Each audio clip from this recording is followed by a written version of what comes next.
Well, I started in the space program actually right out of college in 1950, back in Hawthorne, California.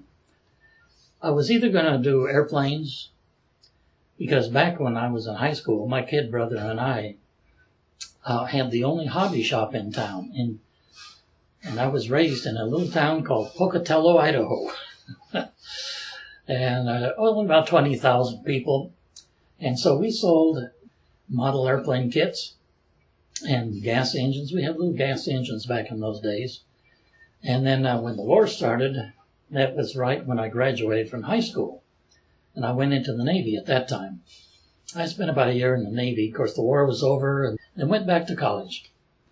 And there I got my degree in math physics, and then headed to California, where my sister had already had a job at Northrop.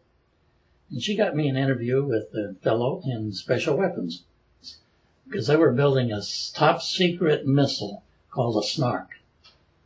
And I was thrilled to work on missiles. I didn't care if it was missiles or airplanes. Actually, the Snark really is an airplane. And they sent me to Cape Canaveral with my CPC machines, and I did the data reduction on the Snark missile. Back in those days, our computer was very primitive. It was an IBM CPC, card program calculators. Remember the punch cards? Well, that's what we used, was punch cards. Now, those IBM machines were accounting machines. Because back in the early 50s, the 40s, high 40s, 50s, we didn't have these scientific monster machines. And we had to trick those accounting machines into doing scientific work. So it was my job to use some mathematics to feed into these accounting machines and to make them do scientific work.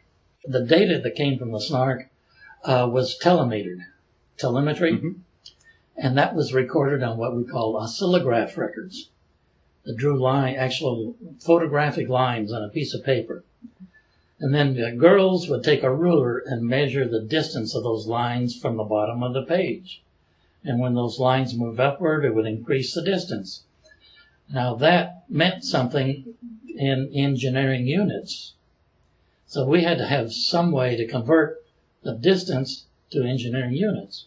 And that's what my CPC did, because I used a mathematical equation to represent the curves.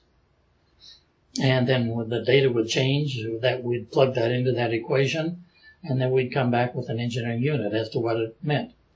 The reason the Northrop sent me to the Cape with my CPC is because the range had contracted to do the data reduction of all the missile launches on the Cape back in the 1950s, because they were building a brand new computer. It was a stored program machine which did not use cards. They couldn't get it to work. Wernher von Braun had the same problem getting his data from a Redstone launch. He found out that I had these IBM machines, and so he sent one of his lieutenants to talk to me to see if I would program a Redstone launch on my IBM machine, which I did. So they would hand me a big stack of cards, and instead of waiting 2 weeks for the range to turn out his data, I did his data overnight.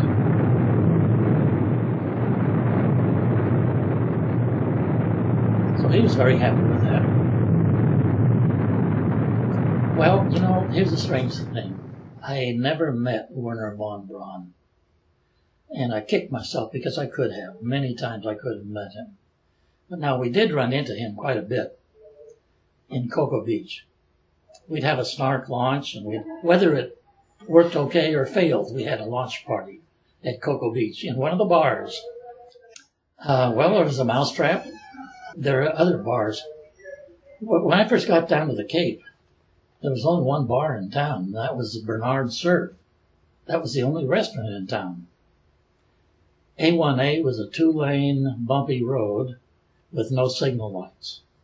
Even where A1A hit 520, it was only a stop sign. So it was very primitive back in those days. So primitive that the people that came from Hawthorne, California, to work here, they increased our pay half again, calling it incentive pay, to work in a very primitive area. And boy, it was primitive back in the 50s. There was no mosquito control. There was no air conditioning. Only in the buildings was there air conditioning. But no homes had air conditioning. And my car did not have air conditioning. And during the summer times, we sweltered and sweltered. We kept the windows open in the house, and you better have screens. Otherwise, the mosquitoes would swarm in and attack you. I remember getting out of my car, running to the front door, getting in the house real fast, and then killing with a fly swatter all the mosquitoes that followed me. And